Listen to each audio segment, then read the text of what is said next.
Maaf kak, mau nanya, ini jalan apa ya? Jalan Rahadi Usman, Bang.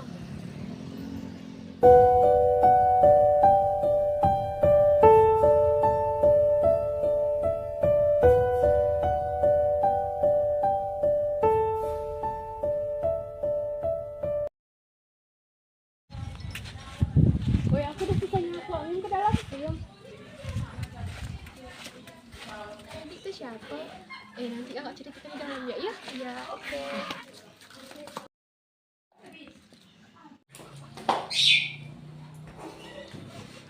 Oh kak, siapa tadi saya kenapa dia?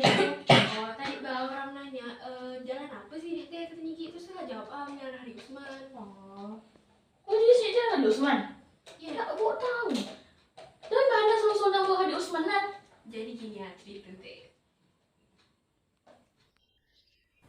Rahadi Usman merupakan seorang pejuang kemerdekaan dari Kalimantan Barat.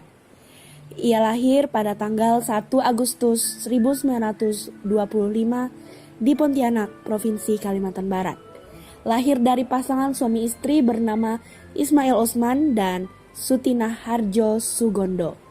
Pada 17 Agustus 1945, setelah proklamasi dikumandangkan, Rahadi Usman dan teman-temannya segera menyebar ke seluruh kota di Indonesia untuk mempropagandakan teks proklamasi kemerdekaan.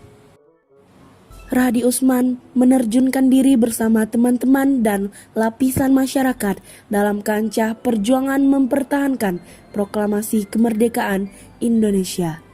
Sebagai langkah pertama perjuangannya di Kalimantan Barat, pada awal bulan Oktober 1945, Rahadi Usman beserta teman-teman seperjuangannya menggabungkan diri dalam Palang Merah Indonesia atau PMI.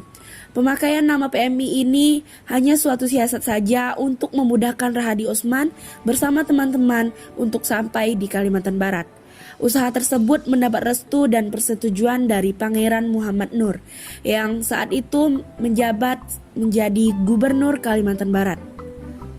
Pada tanggal 23 November 1945 jam 16.00 waktu Indonesia Barat, dari Pelabuhan Tegal diberangkatkanlah 2 buah perahu kapal motor.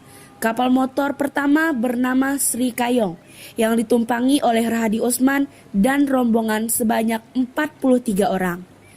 Pada tanggal 30 November 1945, rombongan Rahadi Usman berhasil mendarat di pantai Kampung Sungai Besar, Kecamatan Matan Hilir Selatan, Kabupaten Ketapang.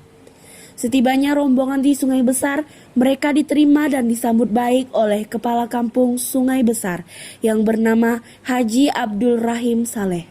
Seluruh anggota rombongan ditempatkan di sebuah pondok yang berjarak 2 km dari Kampung Sungai Besar. Rahadi Usman kemudian memutuskan Kampung Sungai Besar ditetapkan sebagai markas pertahanan sementara bagi pasukan Rahadi Usman. Keputusan tersebut didukung oleh rombongan pasukannya dan penduduk sekitar Kampung Sungai Besar. Rahadi Usman dan teman-teman seperjuangannya segera menyusun strategi untuk menghadapi Belanda di Ketapang. Akan tetapi, akhirnya Belanda mengetahui adanya aktivitas pejuang yang akan menentang Belanda di Ketapang. Setelah mengetahui markas persembunyian Rahadi Usman dan teman-temannya, Belanda mulai melakukan penyerangan secara tiba-tiba. Serangan ini menimbulkan kepanikan terhadap anggota pasukan Rahadi Usman. Hal ini terjadi karena ketiadaan senjata untuk menghadang musuh dan ditambah lagi dengan kekurangannya pengalaman dalam bertempur. Dalam serangan itu, Belanda kehilangan 3 orang pasukannya. Belanda semakin menekan pasukan Rahadi Usman hingga mengakibatkan Rahadi Usman gugur tertembak. Pasukan Rahadi Usman yang tersisa kemudian mengundurkan diri ke Pulau Bawal. Sungguh mulia perjuangan Rahadi Usman. Ia tewas akibat tertembak oleh pasukan Belanda dalam pertempuran di Sungai Besar, Ketapang. Pada masa hidupnya, Rahadi Usman pernah mengatakan bahwa apabila ia tewas dalam pertempuran, permintaannya adalah agar ia dikubur di tempat tetes darahnya yang terakhir.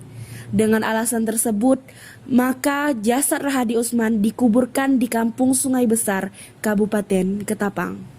Jadi gimana cerita Tete. Oh, iya.